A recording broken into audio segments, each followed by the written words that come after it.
is jpeg2RAW, show number 49, July 31st. We have Craig and Lindsey Mahaffey. Did I say that right? You did. Awesome. Tonight, and back from rehab or whatever she was doing, we have Kathleen. Unbelievable. When am I ever going to get away from the rehab story? Let's come up with something that's new and exciting. You know, if you miss the time, Kathleen, we get to make up whatever we want. All right. Say whatever we want. So I don't know if you watched. That's fair enough. I don't know if you watched any of the previous shows, but we did have a few jokes at your expense. Yes, I've seen a few of your jokes at my expense. Quite a few. But we're very. They're all in fun. We really enjoy having you as a part of the show, and we're glad you're back. Thank you. Thank you. And Tim's back tonight. Good evening. Welcome, Tim. And we have a special co-host tonight, Scott Greene, who's been on the show as a guest and as a co-host before. And Scott's back tonight because Scott introduced us to the wonderful guests we have tonight. So we asked Scott to come on tonight and talk to us about them. But before we get to them, I want to go over a few things. You know, jpeg2RAW is a weekly free podcast that we interview great guests like we are tonight. You can find us either live like we are now, or you can find us on iTunes, Stitcher Radio, YouTube, or any other place that you can get a podcast. And we also have, I don't know if y'all seen this recently, Tim and Kathleen, our Facebook page now is just exploded with likes. Have y'all seen that? Yeah. Yes, I did. It's been awesome. Yeah, so we're getting a lot of traffic there. So if you haven't liked our page, go like our page. That's probably the best way to keep up with when we have shows coming up and that kind of and other news. The other thing we have is a Facebook group where we've had a lot of explosion in there too, and a few new events happening in there. I don't know. I know, Tim, you don't go there too often. Kathleen, I don't know if you've seen it, but one of the members in there suggests that we do a contest, a monthly contest. So we're going to do a monthly contest, and you know the winner each month gets to pick the theme for the next month. I'm going to pick the theme for the first month, and what we're going to do is the 3 top photos chosen by the number of likes. We'll then go into something, you know, a review by the admins of the site, and we'll pick the winner each month. The winner of the thing each month will become our, what is that graphic at the top, that cover photo? You know what I'm talking about? Mm-hmm. The cover photo. And Stacy Jensen, who was a guest last week, I believe it was, is going to give. 2 weeks ago. Oh, no, she was last week. I'm retarded. Go ahead. That's okay. Stacy Jensen is going to give them something from her place also. From her, she does a lot of Photoshop actions and Lightroom actions or presets and Photoshop element actions. She's going to give them something there too. And we'll show all 3 photos, the winner and the 2 runners-up here on the show, mention their name, and put the photos in the show notes with links back to their work.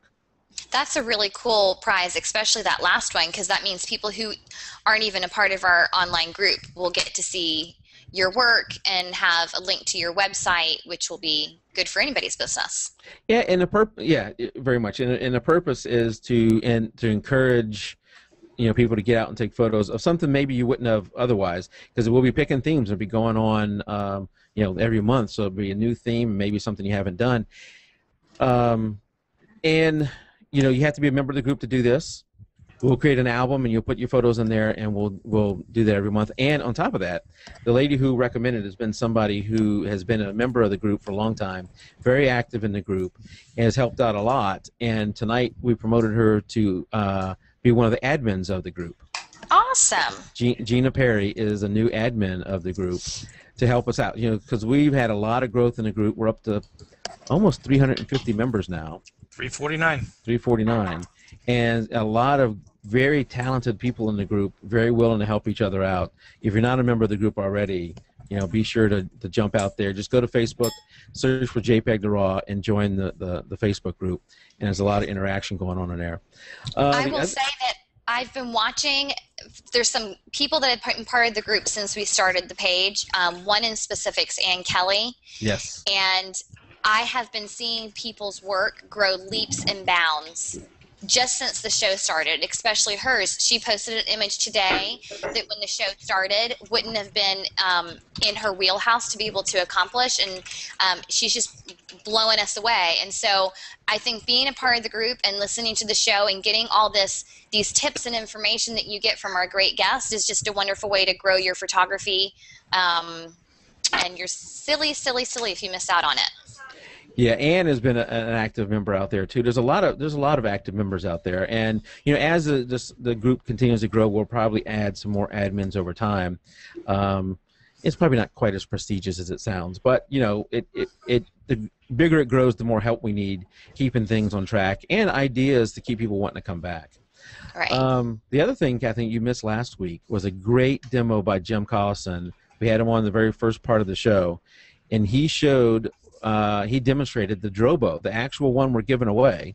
He has a Drobo, no way. A Drobo S, and he demonstrated what happens when you remove a drive. He demonstrated, how what it looks like and all that kind of stuff. Now, Scott, I know you got a Drobo. What model did you get? I think it's the S. It's the 5-bay. Yep. Well, it's right here. Hold on. And we're giving away a Drobo S 5-bay. Okay, so that's probably the same one. Yeah. Yeah, and I don't remember. I don't know how much you paid for it. You don't have to tell us, but they go anywhere from $499 to $700. I can't remember how much it was exactly, but it's a great gift whoever wins it. And if you let's see, I think I got the sign up sheet here. Yeah, so here's our website, and you go to the Knob Studios. There's a link on our Facebook page, but you can go to jpeg2RAW and then search for Drobo giveaway, and there's a whole thing telling you what you need to do. It's very easy. All you got to basically do is like our Facebook page and Jim Collison's Facebook page, The Average Guy. So Average Guy Podcast and jpeg2RAW. Real easy because we give you the links there to go right to them. And then that's all you really need to do. There's a couple other things you can do to get extra entries, but after you do that, make sure you come down to the actual form, fill it out, and then that will enter you into the contest. And on August 14th, we're going to have the host of the Average Guy podcast come on to our show, Kathleen and Tim. And that night will be the last night you can sign up. So that at the end of that show, we'll end all the entries. And then that Thursday, the three of us are going to go on their show, and we'll pick the winner during the live show there. It's going to be fun 2 shows right in a row. It is. It is. It's going to be fun to see who wins that. And Melissa Sanchez, if you're out there, you are eligible to enter this and win this if you. Woohoo! I know she felt. She might have felt a little guilty because she had won 2 prizes, but it is what it is. That's how it goes. That's right. If you win again, you're just super lucky. Yeah. I would love to win this. I would love to have a Drobo. You're not eligible, sorry. Oh my goodness. I want to be eligible. Hey, let's just say that I quit cold turkey tonight being a host and I replace myself with Scott Greene full time, then can I enter and win the Drobo? We'll probably make sure you don't win. Sorry. Did that not already happen? Oh.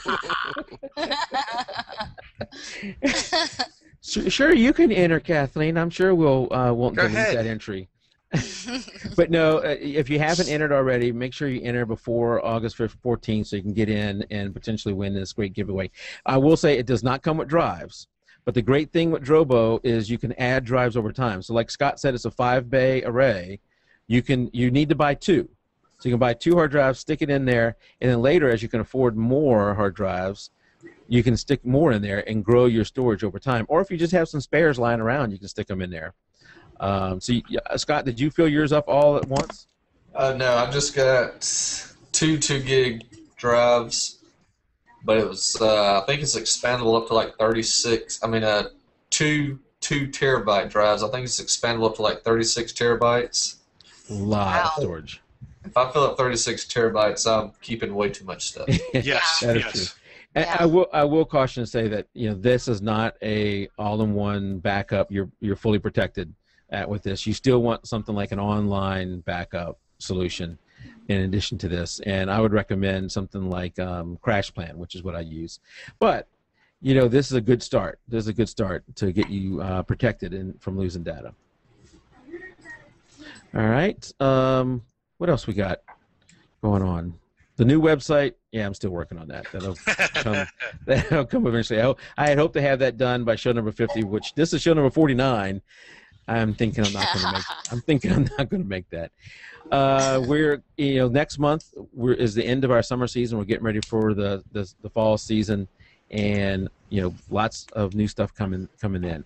But that is, I guess that's our intro for tonight, and let's turn it over to our guest, Craig and Lindsey. So Craig, Lindsey, why don't you tell us a little bit about yourself? Okay.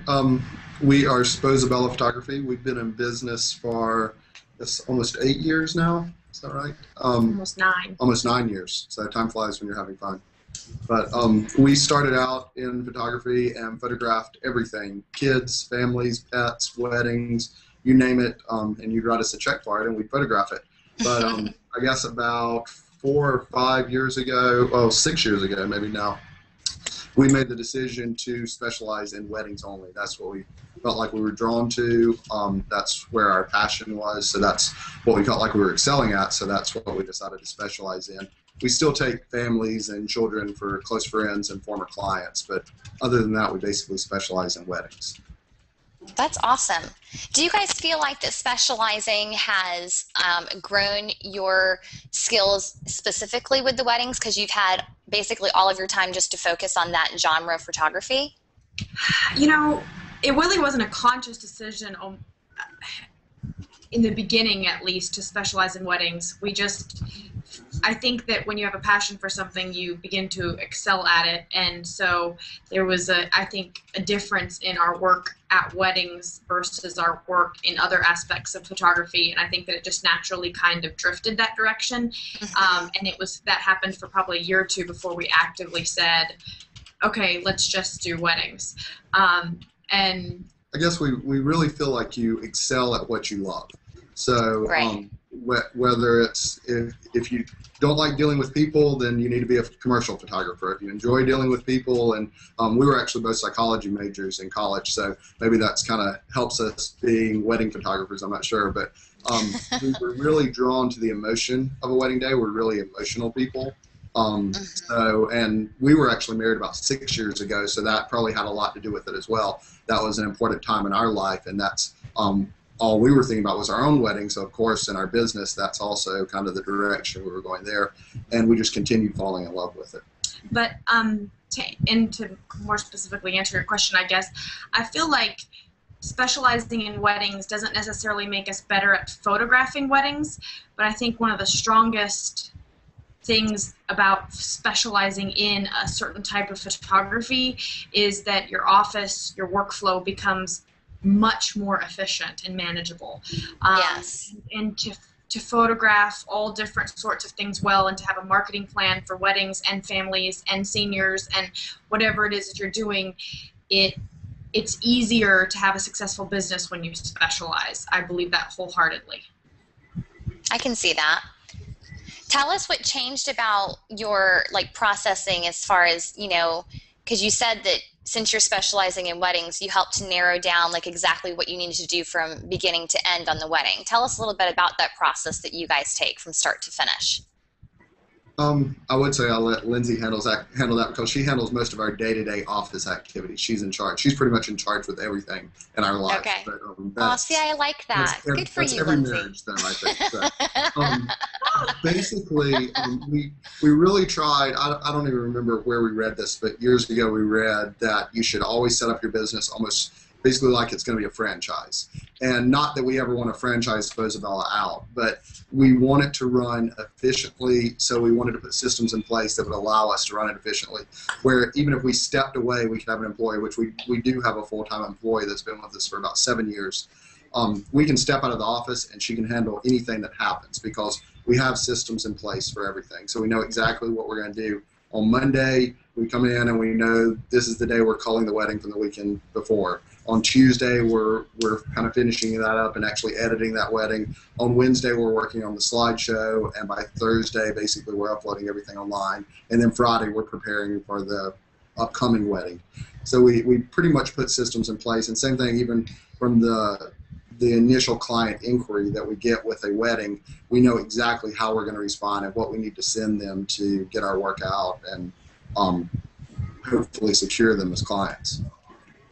That's awesome. What do you guys use any systems? I just signed up for Match Forms. Have you guys heard of Match Forms before? I have not heard of Match Forms. I've heard of lots of different management software, and to be honest with you, we've kind of just developed our own system in-house. That's awesome. We do use Trello a little bit for lists, for managing tasks. When I want Craig to do something, I'll just stick it on there. I don't know, is anybody familiar with Trello? I think we have I've never heard of it. No, I haven't either. How do you spell that? TRELLO. Okay. It's a free online task management system, and you can have multiple members and they can see boards, and there's different columns for tasks. So you put something in, like for instance for all of our shoots, we stick them on for our blog board and then just move them across as they're, right there. It's been very helpful.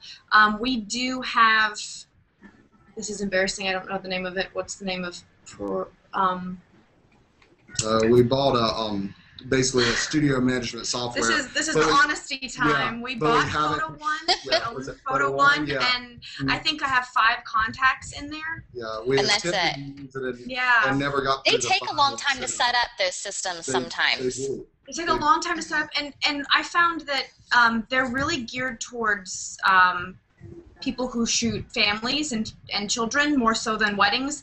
My wedding clients aren't going to be repeat clients that I can, try to get to come back in the door.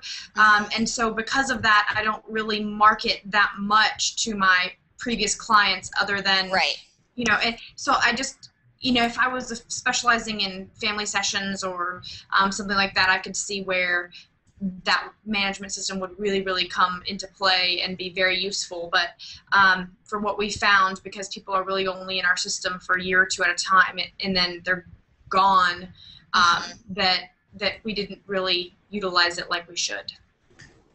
I mentioned Match Forms briefly, and I just wanted to let everyone out there who's listening know that what it is, it's a company that you basically hook it up to your website, and then you can come up with your own surveys to ask your clients. So as soon as someone books, you can say, awesome, I've got your booking, go to this link, fill out this survey for me, and you can have it ask them whatever you want. And so mine is set up to ask them questions that would pertain to like the kind of photo shoot I'm going to style for them. And it also has in there my contract, and they have to physically go in online and check off the contract, and there's a place where they can sign online, and then it emails to me. So it's a really great deal, and it's very inexpensive, and it makes it just seamless. So I thought I'd throw that out there. Yes, sir, it is. Match Form. Match Form. Yep. That's great. We actually do have questionnaires that we have our clients fill out. We're a little bit old school in that. Yeah, we either send it via email or we have it in paper form when we're actually meeting with them. But one of the things, because we do have a small number of clients, and because we do typically get a close relationship with our clients during the year leading up to their wedding, and one of the things that we've decided in branding our business, we don't offer our contract or our pricing in anything other than paper form, a bound printing menu and a packet of information, and our contract is on a nice linen paper, and it comes in a very nice envelope made by Cypress Albums, and so we mail that physically out to people.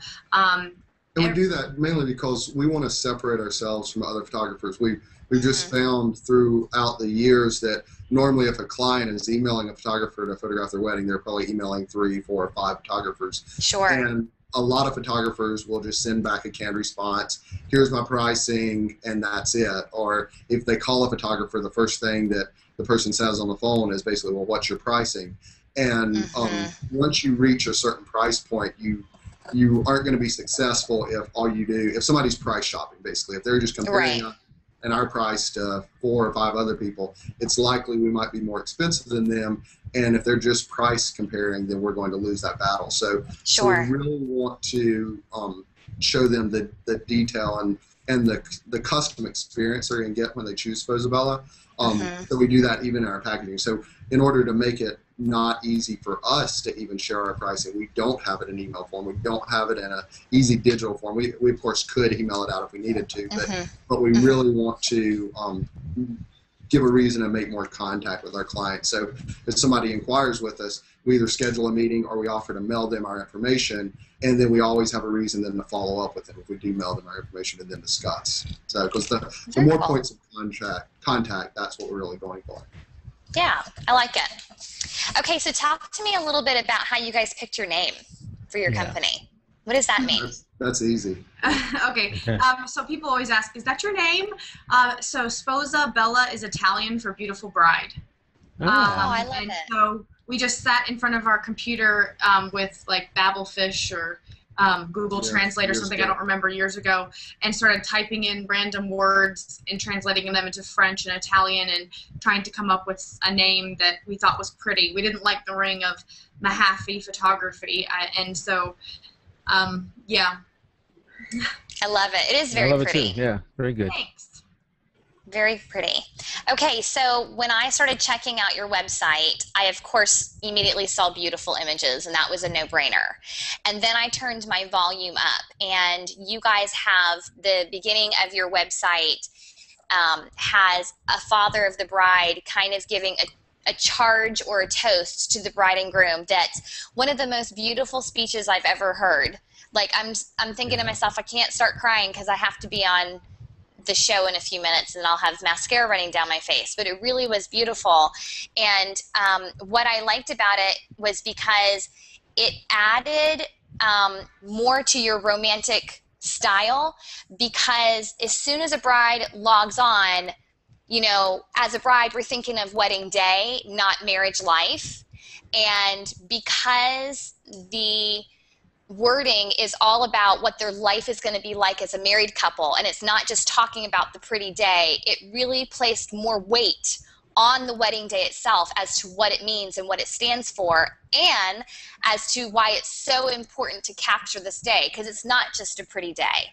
It stands for an eternity of life together between two people. So I just love that you have that instead of just music, because it reminds people that your marriage day is more than just a pretty day in a pretty dress. You explain it so much better than we do. That was incredibly touching. That was the father of the bride, right? And the pastor. The father of the bride was a pastor, and he married his daughter. Yeah, and that's that in was our the sermon. Yeah, we overlaid that. And yes, it is. That will forever stick out to me as one of my favorite ceremonies ever. I remember crying through the ceremony, and I remember listening to that afterwards and thinking that every married couple should listen to. I mean, we had been married for several years. We had probably been married for 4 years or so at the time we photographed her wedding, and I remember thinking to myself, this is so true, and every married couple needs to listen to this. And yeah, it was really, really great. Every time I listen to it, I tear up a little bit. Yeah. And we had that. The whole point of doing that is basically we want to get back to that emotional feeling. When someone comes to our website, there's a ton of great photographers out there. I mean, there's everybody that's basically logged in today. I mean, there's so much great work out there that we're basically, I hate to say competing with, but other people are considering other photographers when they consider us. So it goes back to how can you stand out, and we want to get them on that emotional level, because that really is what it's all about. And that lends itself to our style. We describe our style as soft, romantic, and timeless, and we want to show that in our images, and we also want to have that fully integrated into our brand, basically. Well, you're definitely accomplishing that. I love it. It says on your website that you guys limit how many weddings you take a year. How many do you guys take? That's a tough one. So we do try to limit that. We actually average about 35 to 40 a year that we photograph. And then our assistant, Ashley, our associate photographer, Ashley, who's been with us 7 years, she'll photograph another 15 to 20. That's awesome. Wow. We are probably, our goal is over the next, say, 5 years, we want to limit that even more. We'd like to bring that down to closer to 25 weddings or so. We actually for several years said we were going to limit ourselves to 30 weddings, and have never done that. But we wanted. Eventually, that's the way we're working. I feel bad when somebody inquires and, you know, you want to. If somebody definitely wants me for their wedding, and I'm available that day, I want to make myself available. So it's hard. But last year we did 39 weddings, and this year we have on the books right now we have 38. So that's but we're not quite getting to those numbers that we had hoped. But yeah, and the whole do you guys have children yet? We do not. That's why we're there you go. That's what's going to slow you down. Right. Exactly. That I do know. With 38 or 39, are you doing one? Are you ever stacking them 2 in a weekend? Yes, we are. often. Yes. Okay. We've done 3 in a weekend. We've done never more than 1 in a day, but we've done a Friday wedding, a Saturday wedding, and a Sunday wedding. We've had two of those ever, and those are tough. On Monday, it's really difficult to walk, but Yeah. But we do Friday and Sunday weddings a good bit, especially in the summer. Yeah, the whole point really of trying to limit, honestly, is just we want to make sure that our customer service never declines or never. We want to always offer that specialized service to each client. And we would have to limit it if we ever happen to go over 40, because there's no way we could do more than that and still give specialized service to each client. Well, and you know, I'm sure a lot of your clients come from word of mouth. You know, you shot my sister's wedding, or you shot my cousin's wedding, and I really, really, really, really, really want you. And then how do you say no to that? Exactly. How do you say no? You know? Yeah, and we're actually very fortunate. We haven't advertised in about 3 years. 3 years. We have not done any paid advertising. It's basically just word of mouth. And I think that comes back to we provide the level of customer service. So we've been very fortunate that we can still book those weddings because of that. Yeah, it sounds like you guys give a great personalized service for sure. Let's talk about your guys' style, because I really love it. I think that you guys have a great marriage of the timeless and classic imagery for weddings without losing the emotion. Because a lot of times I see photographers who are kind of either or. They're very emotional, but their images are more like trendy and artsy, or they're just classic, but you don't see the emotion between the couple. And with you guys, I get both. And so I really like that. Like, who, between the two of you, who's more artistic and who's more technical? Goodness, I don't know.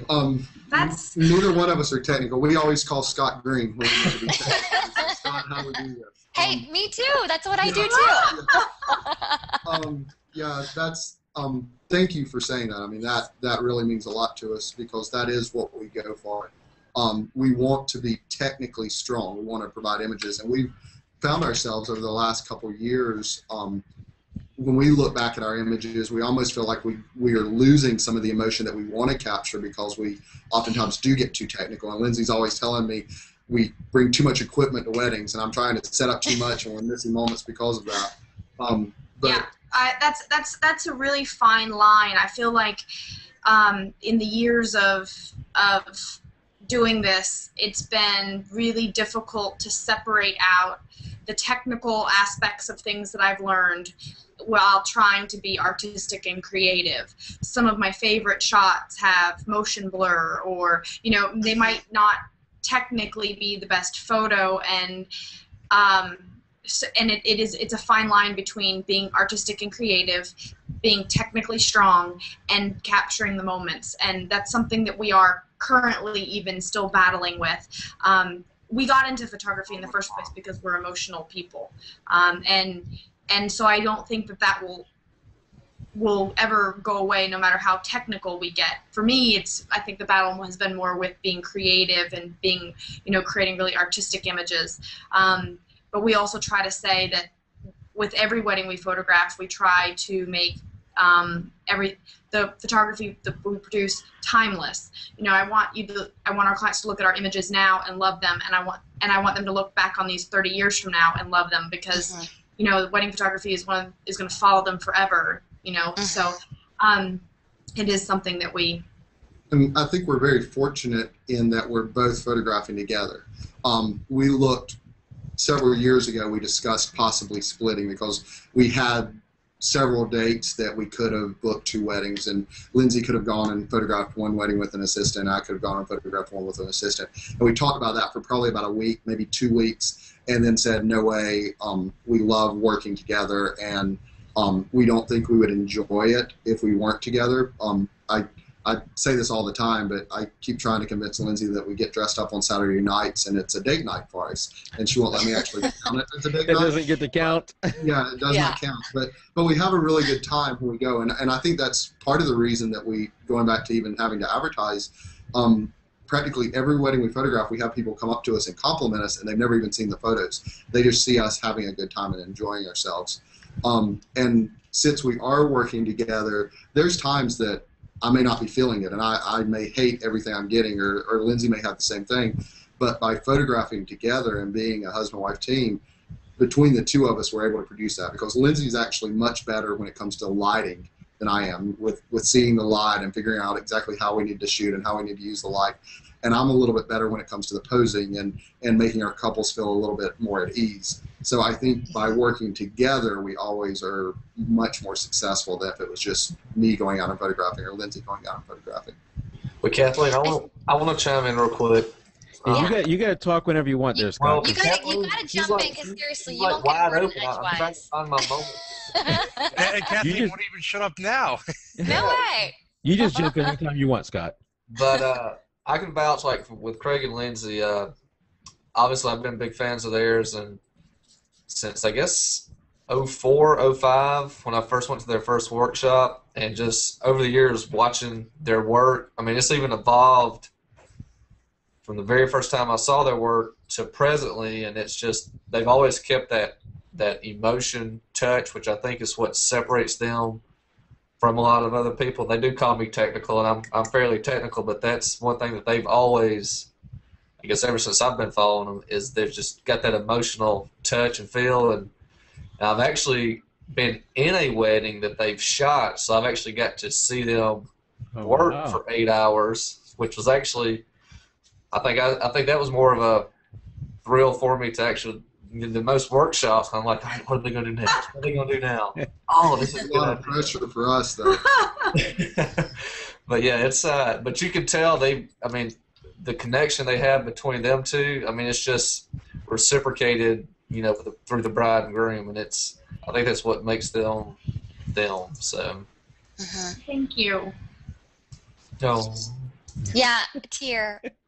Yeah, definitely. I think with our industry is so saturated with many, many, many, many, many talented photographers, and so like you said, people are shopping around. And I think one thing that struck me when I saw your guys' website, especially when you have the About Me or About Us part, it was really great because it gave me a glimpse into who you guys are. And immediately, okay, so I'm not getting married because I'm already married, but let's say that I'm a bride, I would feel like I knew you from that, and then I would feel like you were rooting for marriage in general. And so I would feel like you were behind me, which is a really great feeling to have in your wedding photographers. I've shot weddings years ago, and I feel like people are not just buying great wedding photographs, they're buying the 2 of you to support them on their wedding day. I mean, you guys are the ones that are with them from the beginning till the end, and you don't leave that bride or groom's side the entire time. No one else is glued to them like the 2 of you guys are. And so I think knowing the personalities of your photographers and loving them is such a big part in picking a wedding photographer, and you guys truly have something special with you guys being married and being able to have a happy marriage and kind of shed some light on that for the couples who are getting married. Thank you very much. I agree completely with that, and it almost sounds like you sat in on one of our new client meetings, because we actually say that in every client meeting. One of the first things we say when we're talking to them is about how important the decision is when they're choosing their wedding photographer. Other than choosing their spouse, their soon-to-be spouse, we don't think there's any other decision that's as important, because that's what's gonna that's what's gonna capture everything. But I hear that over and over and over again after a client meeting, when a client sends an email to let us know they're booking or calls to let us know they're booking. that's one thing that I hear over and over and over. It's, we're so excited to have you with us on our wedding day. We're so, you know, and that is one of the things that I think that that some photographers maybe miss out on or don't put enough emphasis on, is how they're hiring.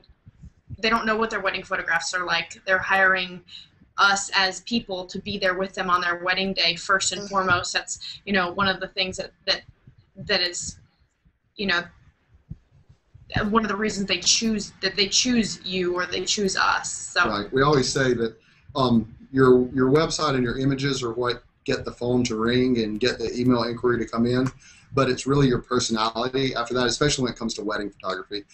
That's why we really try to look for ways to have multiple contacts with people, you know, whether if they're not able to actually come in and meet with us in person, we'll do a Skype meeting or something like that, because we really want to meet with them, because they've got to love our images and they've got to really feel what those clients, when they look at our images, they've got to feel it in their heart.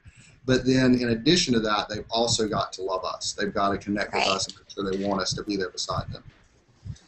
Do you find that some people underestimate how important the photographer is and you have to convince them? Or does everybody kind of know that? No. Well, so I think that many people underestimate how important photography is. I think that almost everyone does. I think it's hard to appreciate how important it is until it's over.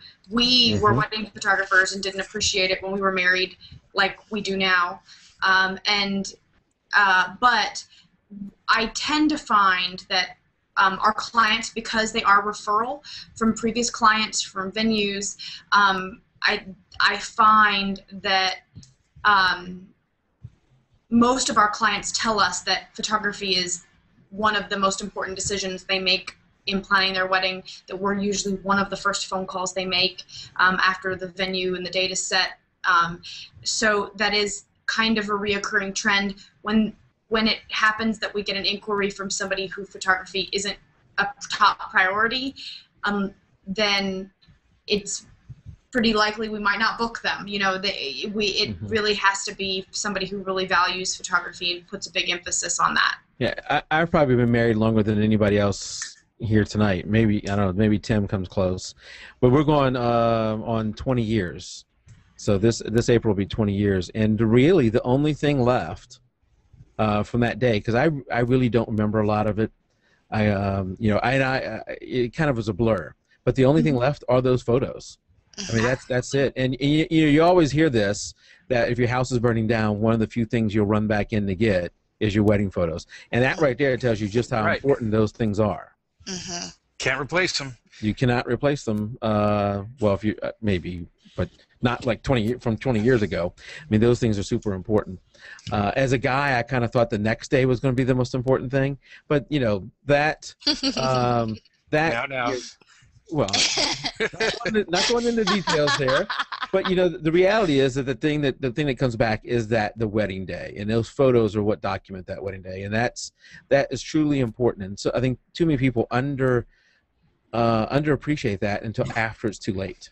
Well, I think you're right. I mean, when we got engaged, my wife and I think after we booked the hall, the first thing we went for was a photographer, and I knew which photographer I wanted, and I made sure I got him, and that was the most important thing to me, because I love photography. I got it from my father from years ago, and I wanted that to be important for me for the wedding. Yeah, absolutely. That's the number. Wedding Channel did us. That's one thing that we we used to say, but weddingchannel.com, and that was back when we tried to convince people that it's important, but I don't think you can ever convince people that it's important. They either believe it's important and they come to you with those beliefs, or you're never going to be able to impress upon it if they don't feel that way before they contact you.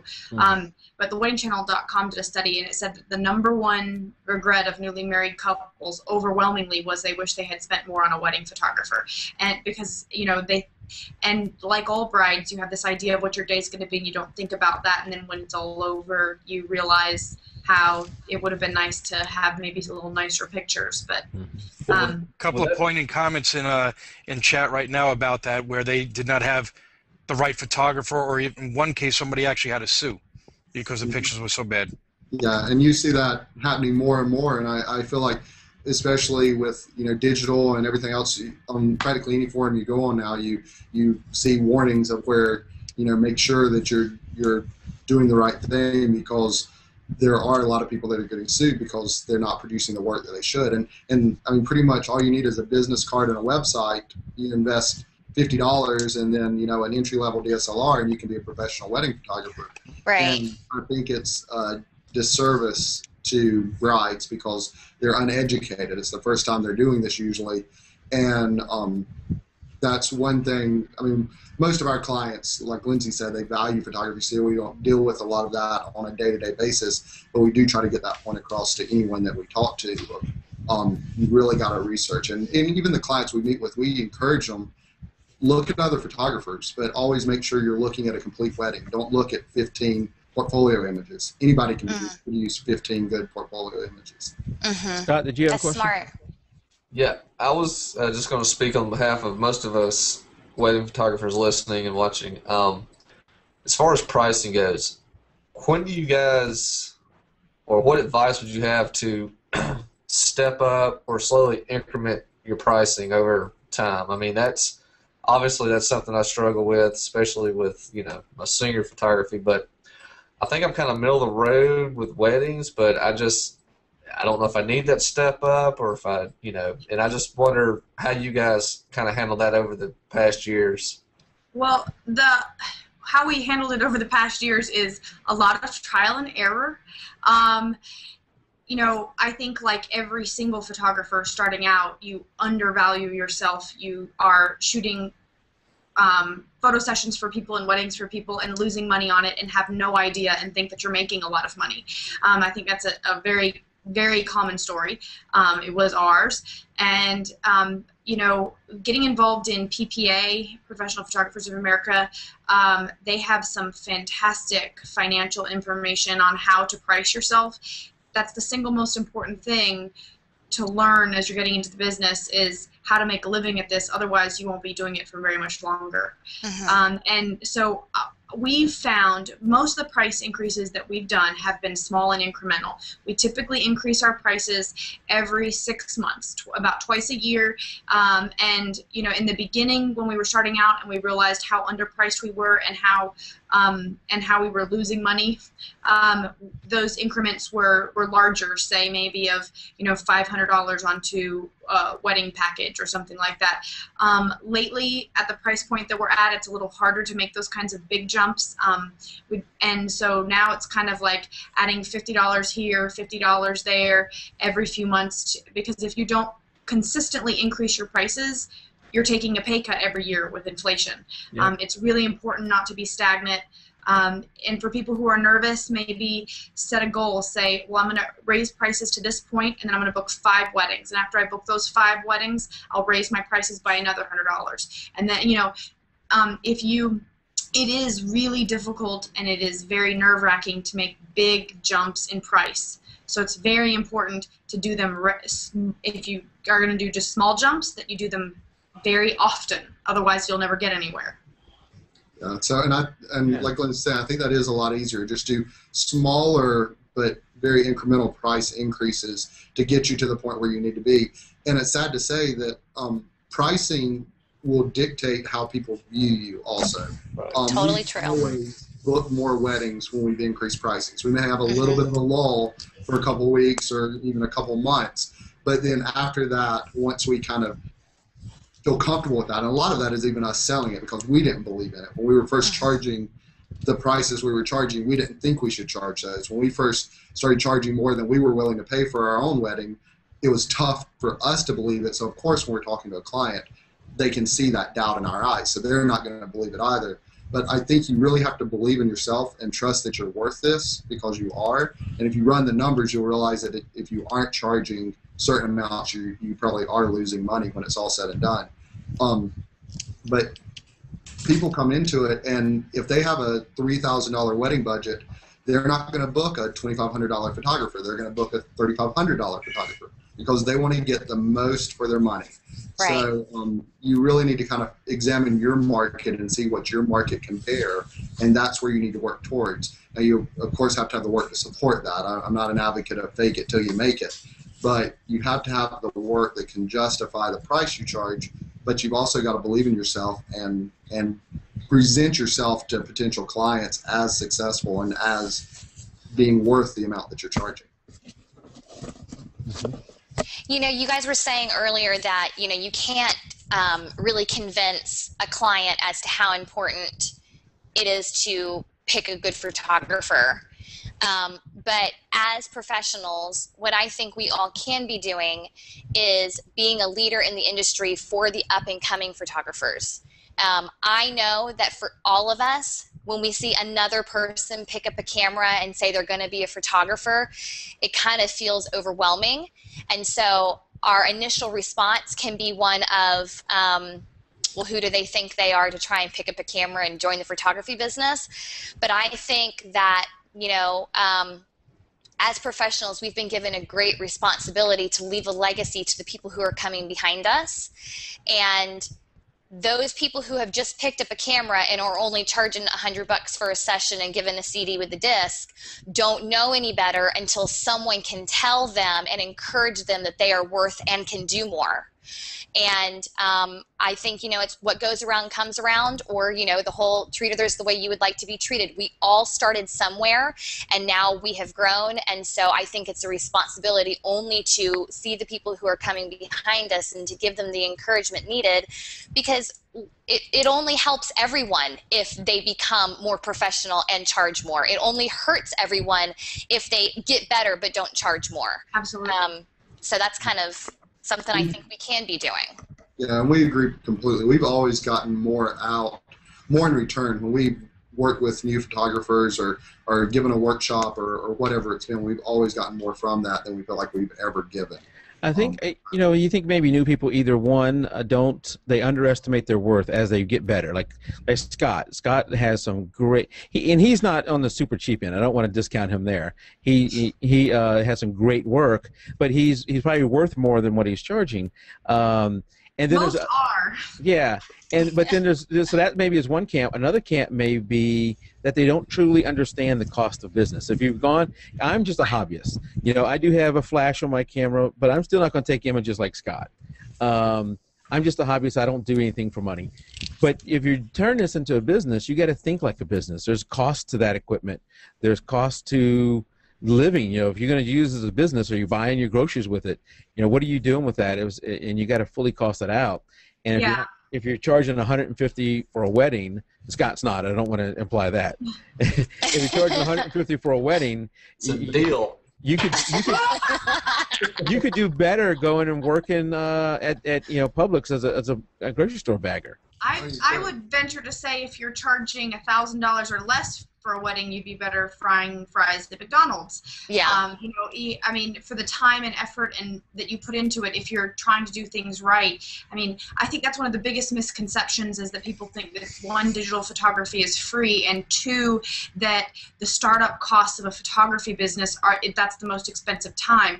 We spend more every year now than we did when we first had to buy all of our gear, with backup systems and new computers and software, and I mean everything. Unless you win that free DRAW. Yeah, I know. You got to buy the drives.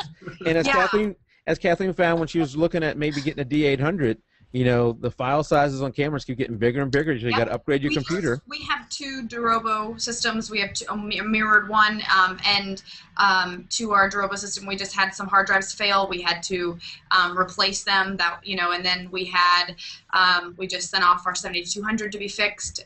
It was not focusing properly. There's $400, and it's like, I mean, those expenses don't stop going away. Just, you know, the first year in photography is usually not the most expensive, and that's when we started out. We thought, oh, we've got our equipment, we're good to go, and you don't realize. No, it does not. And digital photography, PPA actually did a study. Digital photography is 10% more expensive than photographing in film. Wow. So think about that when you take a picture. Yeah, because people think with film you have the film costs and the processing costs, but they don't take into account the software and the computers. And you could buy the replacement. But you could buy one Hasselblad camera that would last you 15, 20 years. Yeah. And now you need a new computer every 2 to 3. You need a new camera every 2 to 3 years if you want to keep up with technology. You need a new computer every 2 to 3 years if you don't want to see the spinny dial going around and around. Right. You know, so. That's a Mac, by the way. Yeah. Well, and I remember back when I was shooting film, you know, I'd shoot a wedding. I didn't have a dark room. I'd go and I'd drop my film off at the printers. I'd go and pick it up, throw the ones away that the people's eyes were closed, and the rest went to the client, and I was done. There was no and culling, now there was no editing. Yep.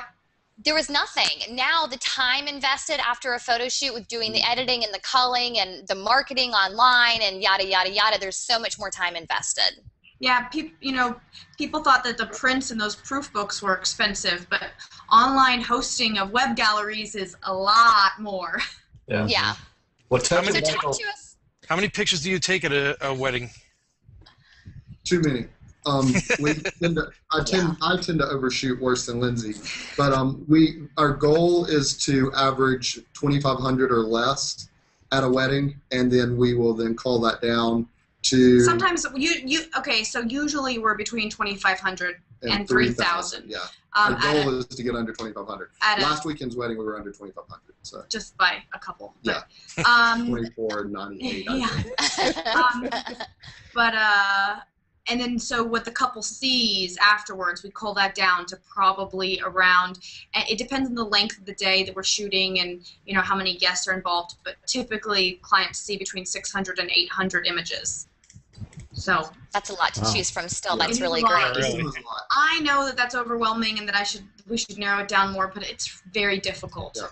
And if we could shoot less, not only would it save us on time and energy and wear and tear on our equipment, but it would also be easier to call that down to a reasonable number where it's not so overwhelming to the client. Right. And of course, your work, the smaller number, the fewer images, it's always the better images. So. Scott, you have a question? Well, I was just going to go back to touch back on what Kathleen was saying about giving back to the photography community, and that's actually how I came to know Craig and Lindsey Sposa was when I was just getting started. I was searching for workshops and found one in Greenville, which is only like an hour or better for me, and went there like in 2005. And that's one thing about Craig and Lindsey. What is good is like they even say it in all their workshops. You can try to be us, and we can teach everything. We can teach you and tell you everything we know, but you can't be us. And I think that's what kind of makes their workshop special. Which is, I've actually emailed them over the past couple of years trying to hound them if they were offering more workshops But they've got a series coming up now, and Craig, I don't know if those are booked up, but you can give those a plug here in a little bit. But yeah, that's pretty much how I've, just been following them, and they've helped me out tremendously. I probably wouldn't be here today if I wouldn't have hounded them to death. But well, we keep waiting on you to give workshops, Scott, so we can come to those. What's that? Thank you, Scott. We keep waiting for you to give workshops. We want to come to yours. So well, I'm waiting for that too, Scott. That's well, very nice. It kind of leads back. I try to give back to the community. Like I do little like intro photography classes here in my local town, and I mean it's not quite a professional workshop, but it's one way I can go back and talk about photography and try to help people kind of get started in the business. So it's kind of a way of giving back as well. But yeah, Craig and Lindsey's definitely selfish is not in their vocabulary. They tell you whatever they want. They're an open book, and it's pretty awesome. Well, thank you very much. That is a philosophy we've tried to have with our workshops. Nothing is secret. There's nothing I won't show to anyone.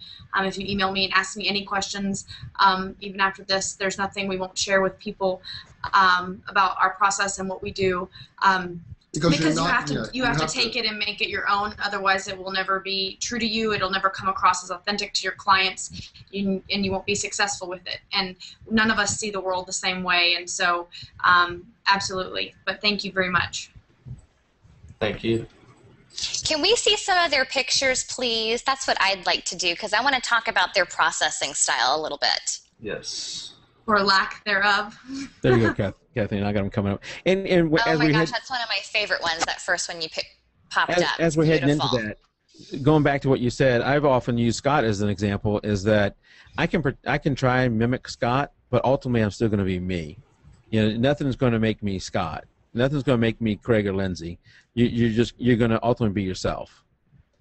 Right, and that's, I mean, that even leads into, I guess, our editing style. We don't do a lot of editing because we really are firm believers that you need to get it right in the camera. Don't just, even though we shoot a ton of images at a wedding, don't spray and pray and just hope you get it. Actually know what you're doing going into it.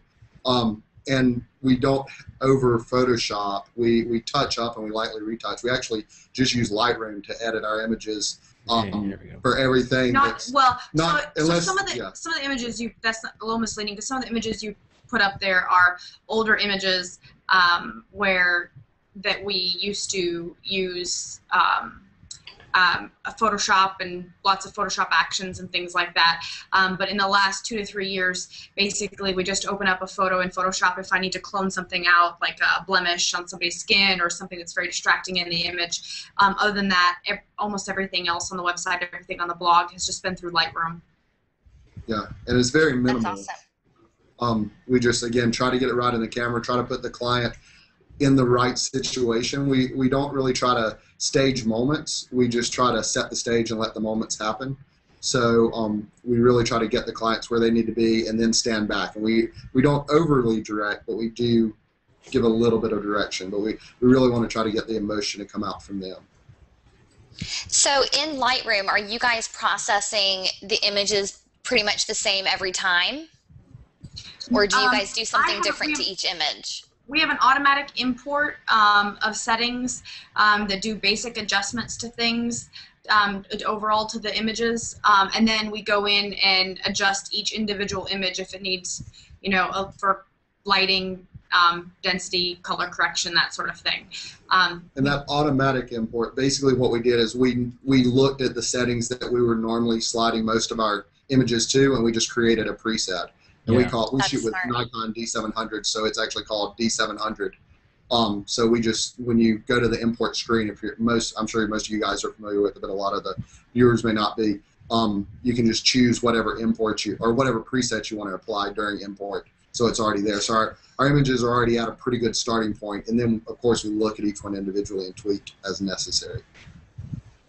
Yeah, I love Lightroom too, and I do this. I have like a basic edit I apply to each one, or actually a group. So I might choose this one for this type of shooting. If I'm doing landscape, I have a basic setting that I do on the import. Yeah, and we just try not to overly edit because, again, it goes back to our philosophy of what our images are. We want them to be timeless, and we don't want you to look back at the images and say, oh, we can tell that was shot in 2012 because it was heavily photoshopped. And there's a ton of great presets and a ton of great actions out there. But the problem is, and we did the exact same thing when we were first getting into it and all these actions were first being introduced, we would just hit apply and it would be great. But what it does is it makes everybody's photography look the same. And it dates your photography as well. It really does, yeah. So even if you are using a preset that you purchase or get online or an action you get online, you need to understand how those work so then you can go in and adjust that and bring it back a little bit or apply it where you need to. Don't just hit apply and let it go. Because again, it's going to be data and it's going to look like everybody else. And I also think that, along with all the actions that people can purchase these days, there's not like an overwhelming knowledge of people who understand that like a certain action doesn't go on every image. For example, if you shoot in the shade and there's no natural haze in the image, then when you do an action on top of a shady picture that has a ton of haze to it, instead of it looking light and airy, it makes your images look dark and murky. So whatever you do to processing your images, it's supposed to be to emphasize what's already there, not to create something that was never there. Right. Isn't it like a lot of things in life, and you do it in moderation? Right. Yeah. And you need to know how each of those actions works, and just like you said, each image. There's certain actions that we used to do to images, but I would know what it was going to do, and I would know what images I wanted to apply it to. That's exactly right. It's important to not just hit play on 800 wedding images and think that makes them look better.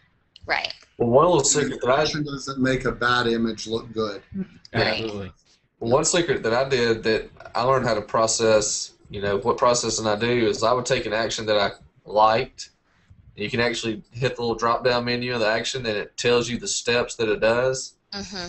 I would just kind of see the steps and then mimic those on my own.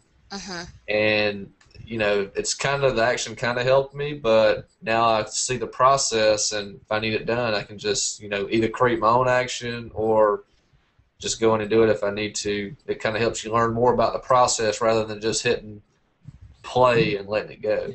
And plus, you can tweak it from there too, Scott. Yeah, right? you can record over or take away or whatever you need to. Absolutely, I agree completely with that. Watching how actions worked was a way that I learned almost like the backward steps of how Photoshop works and how you can do all of that yourself in Photoshop. Right. And then you can take bits and pieces that you've learned from unpacking each action and then create things that you can't buy an action for.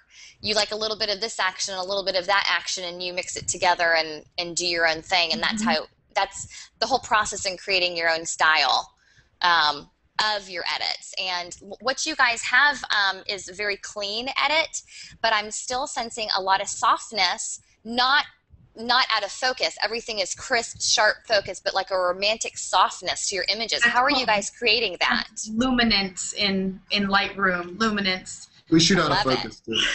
Yeah. You put some Vaseline on the You guys lens? have- Yeah, lots of Vaseline, lots of soft focus. Down where you adjust like the noise, like compensating for the noise. What's it called in Lightroom? Down the bottom. Anyway, there's the luminance, and it kind of does like a skin softening almost. And we put that up pretty high on most of our images. It usually is between 40 and 50 on most of our images. Wow, I think that's it import awesome. default sets at like 48 or 42 or something, so which is pretty high, but it does create a soft look. We like it. Not every image looks completely, totally tack sharp. They are sharp, but there's a softness about them, and that is, that along with obviously the f-stop of choice. Yeah. Right. I paused on a photo because you have a lot of gorgeous photos, but there's also ones that have emotion in them. And I love this one because I guess the child is tearing up. So you of course stop on a photo that is not ours. That's our assistant Ashley's. Oh, There you go, sorry. Ryan. So It was on their site. It is Sposa. It is Sposa. Well, I can't take Person. credit for that. That our assist. Well, our she did full-time great. employee, who's also an associate photographer of ours, Ashley Jones. She photographed that wedding. Yes, and she's so. That little boy is crying, and that is about as much as I know of it. I'm sorry. Well, she Well, caught the we emotion that you want taught her it. what to do. Yeah. And with Ashley, Ashley's been with us, like we said, for 7 years, and we really tried to get across her because her style, when she first started out, was a lot different than ours. Her style is a lot more edgy and truthfully hipper than ours is. And so back when we kind of shot everything, she actually really excelled with seniors, and she did a lot of that stuff for us. Now you've made me nervous. Go ahead. We brought her in. She's Yeah, doing she does weddings only for us, and we forced her. We kind of forced that edginess out Well, of I think her a that bit. years of sitting in front of the computer culling and editing our weddings has rubbed off on her. her, and she does shoot very much like us. So. Yeah. Well, now you've made me nervous to click and stop on any of them. No, No, you there was click on only, I was anyone you looking want. at the ones that you chose in the pre-show, and there was only 2 or 3 that were hers. But I'll tell you that for many of them, I'll know exactly how she created them. But So I got a question. Yeah, go ahead, Scott. A couple of great world-renowned international photographers like you guys. What gear of choice do you use? Such great photographers. What? Gear of choice? Yes. What brand? I'm sure whatever brand I'm sure whatever brand they chose, it's because they're professionals, and that is the right equipment to have. Yes. Boy, I feel a setup if I've ever. Did you say What brand? gear Or of I would think that choice or they're gear smart of enough to choice? know that it's not the gear, it's the photographer. But the photographer, having the right tools, go ahead. I have no idea what you guys have. I'm just setting it Oh, up. do you really not? Oh, we're Nikon. Let's hear it. I really do know. Yeah, Nikon. We do love our Nikon cameras. You know, we started off with Nikon film cameras, which is why we continued on to their digital DSLRs. But we do really love. Yeah, we don't really get into the debate, truthfully. We look at it as all fun and games, because anytime someone contacts us and they say, what camera should we buy, we always say, you know, stick with Nikon or Canon, nothing against anybody else, but choose Nikon or Canon, but go and actually hold it and feel it. Because when I pick up a Canon camera, it doesn't work in my hands. I don't know why, but it just doesn't feel right. Josh Jones wants to know if you use a kit lens, too. We should nothing with kit. To be honest, you know, Scott and I just give Kathleen a hard time because she shoots Canon. I feel the same way. Is, you know, maybe hold both of them and then pick that. Once you're committed to a brand, and Tim shoots like Sony. You shoot Sony, Tim. It's Sony now, right? It was Minolta when I had film. Yeah, and I'm committed to all my lenses. Once you've bought into lenses, it's very expensive to switch over, and. You know, the lenses are something that if you treat them well, they can last a long time, and you'll end up spending more money on those over time. Definitely. So what lenses do you guys love? We shoot, again, going back to our soft style, we shoot pretty wide open. We push the lenses, and Craig almost for 90% of a wedding day, Craig will have a 70-200 on his D700, and I will have. And I'll be shooting at 2.8. I love it at 2.8. Yeah. Yeah, and I shoot primarily with the 85-1.4. Now, I'll switch back and forth when I need something wider, and I'll go to I have a 50-1.4 as well, and then sometimes during receptions I'll shoot with the 24-70 just to be able to zoom in and out quickly and not have to be running across and backing up so much. But I do my favorite lens, if I can use it, if I'm shooting like a couple outside, I have the 85 on, and yeah. Craig, do you shoot with back button focus or the focus, the shutter button? The shutter button. A wise guy taught me something about the back button focus, because I was pure back button focus, and with a Nikon and a VR lens like the 70-200, when you use the back button focus, it does not engage the VR. So in my case, when I was shooting and holding down that back button focus to get focus, when I would go to click the shutter button, it would then engage the VR, but it wouldn't have enough time to settle the VR down before the image was taken, and I was getting these strange blurs in it, and I just thought, okay, you know, this great lens won't shoot at 2.8. I got to shoot at f4, and it still wasn't great, but it was better until someone mentioned, and I won't mention his name, Scott, that he doesn't think that engages the VR. So I went out and shot a swim meet. My son's a high school swimmer, and I shot the entire thing at f2.8 using the shutter button, and they were absolutely gorgeous. It re-energized me and realized my camera doesn't suck quite as bad as I thought, and that 70-200 Nikon lens is a great lens. It made a world of difference. Yeah. Scott's probably one of the few photographers that's read the instruction manual to his camera, and that's probably something know where mine is. Excellent. That is something that everyone should do, but yeah. But we don't. We just call Scott. Right. There you go. And Scott's phone number for anybody that's listening is. Yes, exactly. We'll put it in the show notes with a map to his house. Yeah. Hey, I can talk photography 24 hours a day. No, that was a great tip. So if you, and I think it's just Nikon. It's not necessarily a Canon issue. We're the ones that got the VR reduction, and it triggers. You can hear the motor turn, and it gets. It's made to try to use both. Well, once you pointed it out, it's easy to test. You just put your VR lens on, turn VR on, and hit that back button focus, and you can tell it's not engaging. Right. Yeah. Obvious now that I know. And lens, going back to lens selection, I think that really lends itself to our style. That's one thing that I feel like I see a lot of photographers work, and I like some of their work, but a lot of it I don't like because I feel like they're shooting with, they get stuck with, say, a wide-angle lens. I think to get the emotion in the moment, you almost need to shoot with a longer lens to get the compression and to get tight on your couple without really being in their space. I mean, obviously a wide-angle lens has its place on the wedding day, but we prefer to shoot with, the 70 to 200, and oftentimes I shoot with it because Lindsay gets mad at me if I'm with the 24 to 70. I have the tendency of shooting at 24 for some reason. I don't know why. I forget what I'm doing, I think. So I often keep the 70 to 200 on to make sure I never shoot any wider than 70. So and I think you'll see that in our work, that we shoot with the longer lenses because it gives us the straight lines, it gives us the compression that we want. Well, you guys even shoot the last workshop that we was at, what was it, last couple weeks ago? Mm-hmm.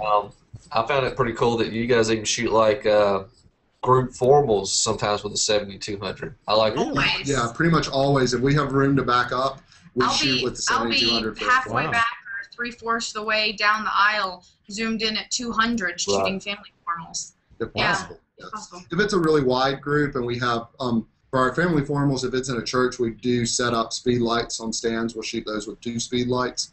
Outside, we'll usually just use 1 speed light for a little bit of a catch light. But so sometimes if it's a really wide group, we can't have our speed lights real wide because it's going to throw shadows. So we will have to bring them in a little bit, and we have to switch to a wider lens because of that, because you'll see the light stands. But if we can, we always shoot with a long lens. Hey guys, we're already past the hour, so watch. Craig Lindsey, you probably have not been in a hangout this long, but you will get a warning here in the next 10 minutes or so that'll say, "Are you still here?" And if you don't click on it, it'll kick you out. So it just gave me the warning. Everybody else watch that. And as we're coming up on the hour, we can continue to talk here, but let's also open up the chat and see if we've missed any of their questions.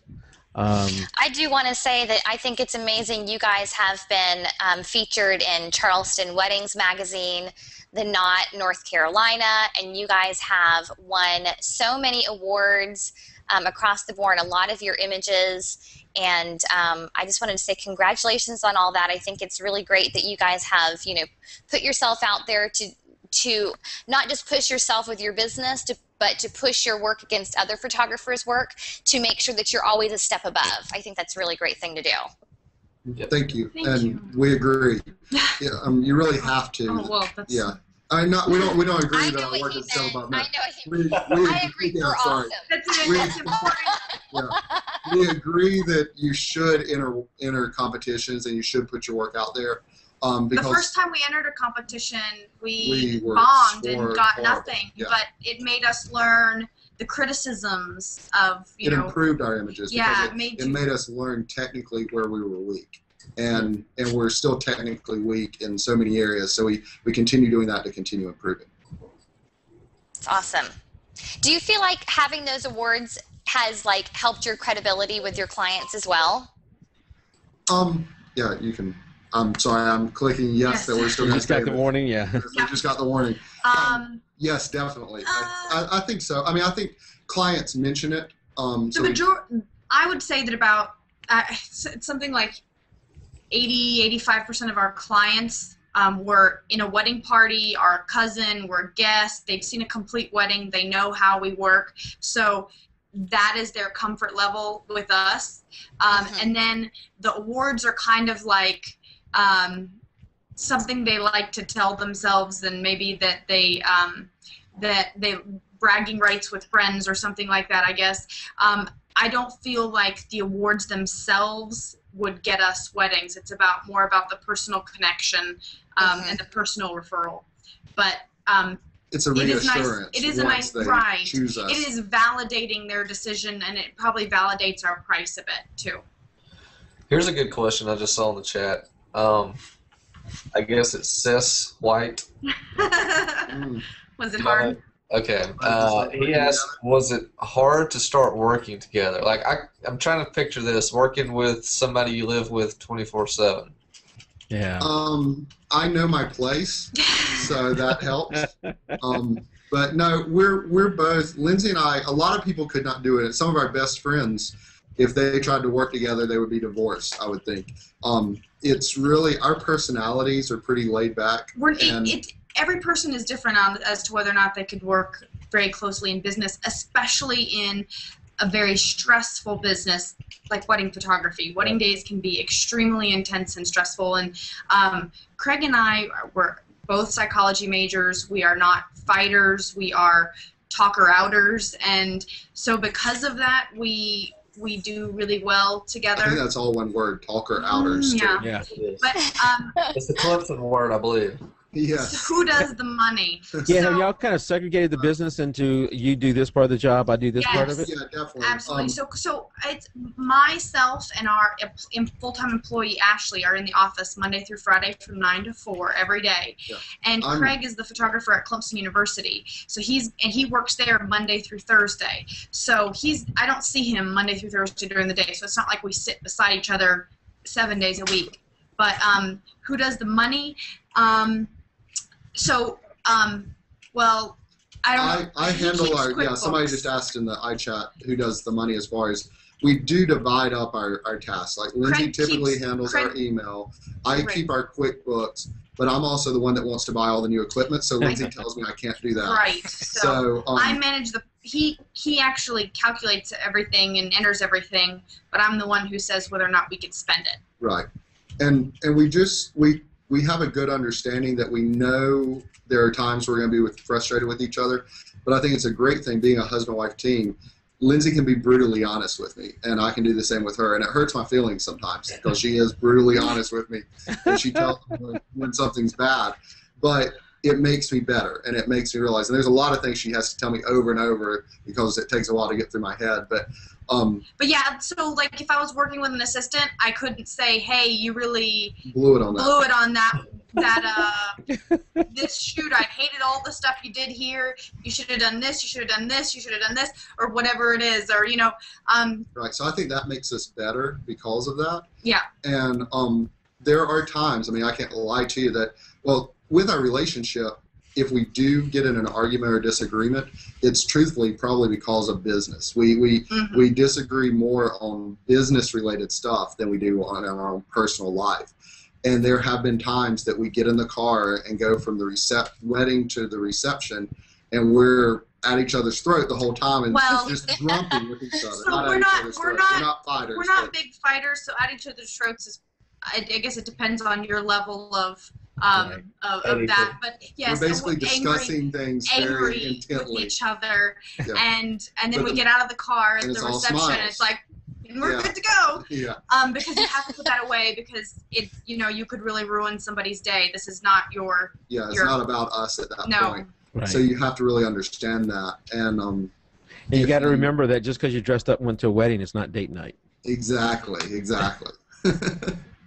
So, but yeah, I think we work well together, and I think in wedding photography, being a husband-wife team is a great thing. Our clients love it, and we hear all the time how they love having a female and a male perspective and dealing with us as a husband-wife. We definitely have strengths, and we know what each other's strengths and weaknesses are. And so Craig is much, much better at posing than I am. I am better with lighting than he is. And so we don't do engagement shoots. We don't do bridal shoots without the other. We're definitely much better together than we are apart. You probably also are more willing to share when you learn something. You don't have to worry. You're not holding anything back. You're eager to share when you learn something new or come up with a new technique. Right. Share it with or the have a question or whatever it is. Absolutely. And what's good about their workshops is this whole little conversation between the two. That's exactly how their workshops go, which is why I like them so much, because it's like Lindsay's talking here. Hold on, I got to hit it. Yes. Like Lindsay's talking here, Craig's got something to say. And it's so great to see them how they just kind of play off each other. And like how often do you guys do workshops? If you ever got a chance to go to one, I'd go. We used to do only one a year. Yeah, we tried to do at least one a year. This year we actually did a series where it was 6 workshops this year. But they're only 3 hours. It's from 6 to 9 p.m. on Thursday nights, and we'll do 6 total throughout the year, and they're each Every, on a like, 2 specific months or topic. So, and you could sign up for one or all of them. Well, not anymore because 3 of them have already happened, I believe, right? Right.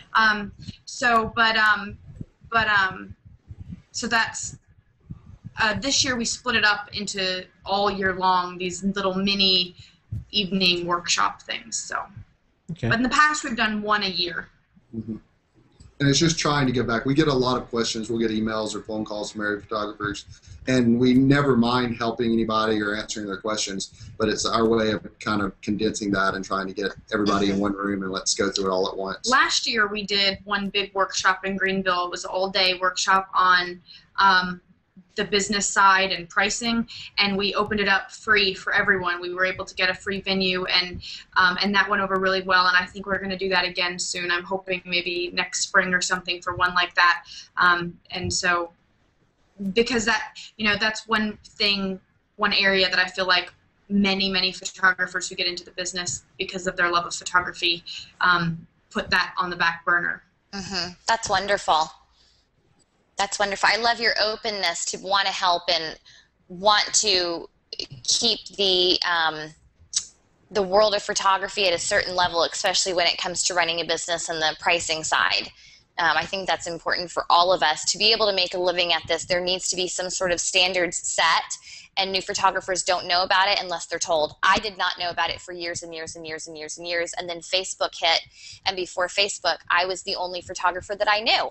And then I realized, oh my goodness, there's lots of photographers, and wow, I'm doing everything wrong. Like I didn't know, Right. Yeah. And go ahead. Oh, I was going to say that we still learn that daily. We always say if you come to one of our workshops this year and then you come to another one next year, we're probably, everything we tell you this year, we're probably going to tell you the complete opposite next year, because Right. we change what we're doing constantly. Absolutely. All right, I'm going to combine a few questions here. Okay. Our buddy White again over here. He says Pinterest ? And who do you guys follow as far as photographers go for inspiration?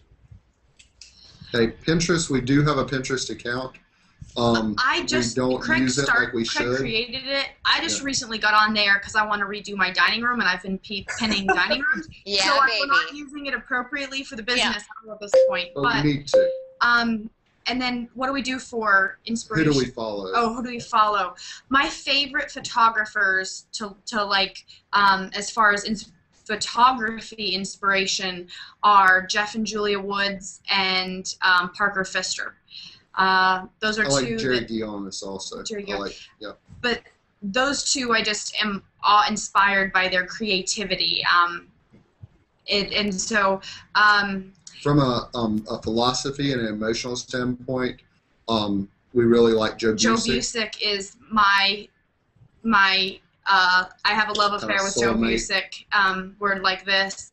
He doesn't know it, but we are. And he is. I've heard him speak several times in big crowds, and I think he recognizes me a little bit now as like this curly-headed crazy girl who comes to every one of his workshops and balls. But he's very emotional, and I just love his philosophy on weddings.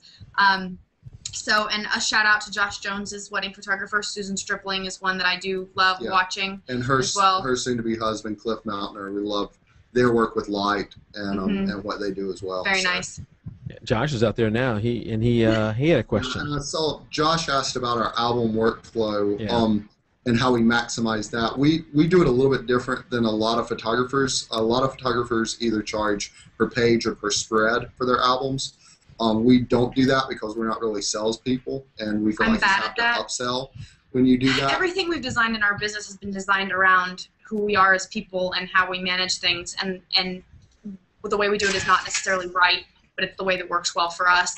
So we charge by the image. So all of our weddings albums start out at 50 images, and people can pre-buy wedding albums for 50 images and add images to that. And what I found was I can't tell a client no. So when we sold albums by the spread, I would have a bride say, can you put these 100 images in my 25-page album? Well, no, I can't. You'd have to get a bigger album. And I didn't like saying no. So instead, I just, if the 50 images design a 25-page album, if they design a 30-page album, it doesn't matter. I've covered it in my price for what I average. I use Page Gallery, Yervant's Page Gallery. It's a Photoshop plugin to design my wedding albums. There's tons of albums. But there's tons of great design ones. programs now. We've had that. We've had that for probably 5 years, and at the time it was one of the few ones. Now there's tons that aren't that expensive. But I love. But anyway, so what we do is, if a bride can't narrow down her images to more than 70 for the album, then they just pay per image on top of that, and then I get to do my full page spreads and whatever it is I want to do in my album design, and I don't have to think about a set number of pages. And basically what that does is we allow the client to upsell themselves.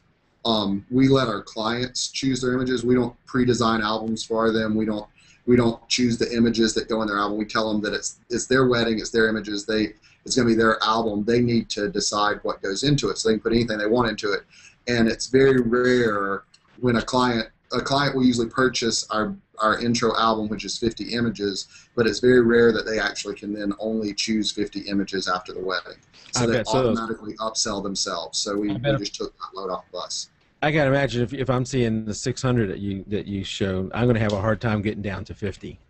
Right, but when the client is first choosing us and booking us a year out, they think, oh, 50 images in a wedding album, that's a ton. Of course, that's all I'll need. But then our clients average, 75 plus usually for their wedding albums. Yeah, because I would think that you'd find some that you would like. Mm-hmm. Yeah. So I have a question for Kathleen. Yes. When you're a Canon user, do you still use like dot matrix printers or what? Okay, so like I said, my dad's in town, and I did not print anything, and I think he cleverly found out how to print off his itinerary to get home tomorrow on MapQuest through my printer during the show. Do Macs not have laser printers yet? Are they all still dot matrix? I left my printer. It does a fantastic job. You leave me alone. I think it's a Canon printer. It must be. And, speaking of that, as we end with that, we are up to the hour and a half. We went a little bit long, so we need to wrap this up. Craig and Lindsey, thank you so much for coming tonight. I did forget to mention one thing at the beginning, and it's something we've talked about quite a bit. Now we're talking about Lightroom and everything. You remember, Kathleen and Tim, I was talking about Adobe Creative Cloud? Yes, I did see your message yesterday on that. I got it. Y'all know what that is, Scott and Craig and Lindsey? I have no clue. Okay, so you're probably both Lightroom users and Photoshop users, right? So maybe you buy both of them individually, or you've probably heard of Adobe Creative Suite, CS6 or whatever, where you get a whole bunch of stuff in it, but it's very expensive. You can sign up for Adobe Creative Cloud, and it sounds like all their apps are on the cloud, but they're not. The cloud part is they just give you a little bit of cloud storage and a few other things on the cloud that are related to that. But what you do is you sign up for either the $29.99 a month for the intro offer, or if you have a student teacher ID, you can get it. And my wife is a teacher, so I was able to get it for the $29.99 a month. If not, you have to pay the $50 a month, so it's a little expensive, but you get an unbelievable amount of stuff. All these little icons are all the things you get. Photoshop, Lightroom, Photoshop, the extended version, Lightroom, Adobe Premiere, Adobe, whatever their auto editing program is. Sound booth. No, not so. It's not Sound Booth. For the audio? Yeah, it's Adobe's audio thing. I don't remember what it's called.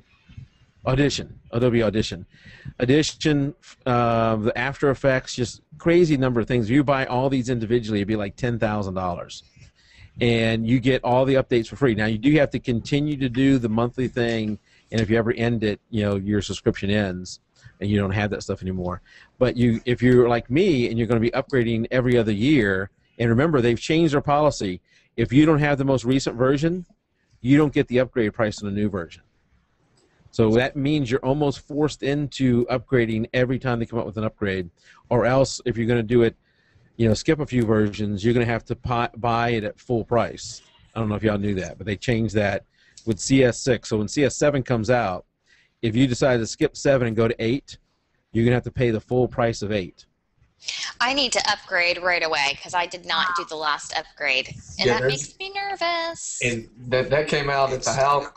That came out at the HAL conference. It's a big thing that swept through about a year ago with the Adobe users. If they let the CS5 or CS6, one of the upgrades, they announced it and let it go. But from now on, if you don't do the next upgrade, then by the time you do, you have to buy the whole system again. Absolutely. So if you can get the $29.99 a month, it actually is a good deal, especially if you're going to use more than just Lightroom and Photoshop. If all you're going to do is Lightroom and Photoshop, or only one of them, the math may not work. But for me, I really wanted Premiere, which is their video editing program, and a few of the other things. Which is super expensive as well. Oh, yeah, it's like a $1,000 product. I really wanted those things, and I can get it at that $29.99 price. It was a no-brainer for me. So I got a lot of learning to do because I don't know how to use most of these things. But anyway, I finally. Pretty intense. Yeah. It is. And I have been talking about it for a while, and I just wanted I put it out on the Facebook group earlier, but I wanted to let everybody know that I finally did get it, and I'm loving all the apps that I got so far. So with that, I think that was all we had for tonight. As you go to leave, and don't leave quite yet, but as you go to leave, there is below us, somewhere way down there, there's an ad for Google, some kind of ad. No telling what it is for you. As you go to leave, don't do it yet, but as you go to leave, you click on that. It gives the show a little bit of money. We don't use any of the money for the funding of the show. Anything we make, we use to give away gifts. We turn it all back around. The show is all, we do this all for free, just for fun. And anything the show does make, we buy something with it. Because Drobos aren't cheap. We actually got that from somebody else, gave it to us free. So that we didn't have to buy, fortunately, because that would have been expensive. Yeah. But the next thing is probably either going to be like an Expo disc or maybe one of those Wacom or however you say that, tablets. The Wacom tablets, yeah. Yeah, I like to do one of those. So, and Seth is asking, giveaway tonight. No giveaway tonight. The next giveaway is the Drobo, and you have to come out on August 14th for our show, and then August 16th for Jim's show. And we'll be back next week. Oh, next week is Shoot.edit. The president from Shoot.edit. Awesome. .edit is coming on. So that ought to be interesting. Kathleen, that'll be cool. Great insight there, because she did a comparison of a whole bunch of different places. Craig Lindsey. They are great. Awesome. Craig and Lindsey, thank you for coming tonight, and thank you everybody in chat for coming. It was so much fun having you two. You were so inspirational, and I just love the love going on between the two of you. It's great. And thank you for having us. Thank you for inviting us. Thank you very much. I appreciate it. Don't leave yet, because we'll do something a little bit after the show, just a couple minutes. Okay. Kathleen, great to have you back. I'm glad to be back. We'll see you in October, I guess. That's right. Last time. Tim, see you guys. Tim, always glad to have you. And Scott, thank you for coming and guest hosting with us tonight. Always good to see you. And I guess we should go. We'll have this in the show notes, but just in case somebody's listening and don't go to the show notes, Craig and Lindsey, how can people find you? Our website is www.sposabellaphotography.com. And yeah, SPOSABELLA. Yeah. And we will have that in the show notes, but if you're listening and don't want to go there, you can get them there. Okay. Email is info@sposabellaphotography.com. And then Facebook is facebook.com/sposabellaphotography. So I know it's long, but and you can access, if you go to our website, you can access kind of all of that. And our phone number. Everybody go out tonight. Make sure you guys give them lots of likes on their Facebook page so you can follow their work and just support them. Are you guys on Twitter? We are on Twitter. That's Sposabella Craig and Sposabella Linds. LINDS. Oh, you both have your own account. We do. Nice. You'll notice that Lindsay never updates hers, though. Oh, okay. Scott, how can people find you? Best way is probably a website, greenworks.net. That's green with an E. Or just type in Scott Greene Photography on Facebook, and I pretty much post there as much as I do anywhere else. So. Are you on Twitter? I'm not a tweeter yet, so I don't know if I've got enough time to tweet. Yeah. Kathleen, what about you? KathleenBowiePhotography.com, and same thing for Facebook. Just type in Kathleen Bowie Photography, and you'll find me there. And I post miserably on both, but it's great to follow nothing. So come on over. Tim, what about you? Oh, wait, I forgot to ask. Kathleen, are you on Twitter? No, I don't do Twitter. Okay. You can get me through the jpeg2RAW website. I got a Flickr account, and that's about it. Yeah, and you can get me through the Facebook page, jpeg2RAW, the Facebook group, jpeg2RAW, the website, and our email address is podcast@jpeg2RAW.com. I do have a MHphoto, that's FOTO.com site, but I'm really bad about doing anything there because I'm so busy with the show. It's not updated very much. But all these things you just heard, everybody's links, we'll have those in the show notes if that was too much for you to write down to keep up with. We'll have all that out there. And I guess that'll be it for tonight. Everybody out in chat, thank you for coming, and we'll see you again next week. Good night, Good night, everybody. guys. Bye, everybody. Thank you.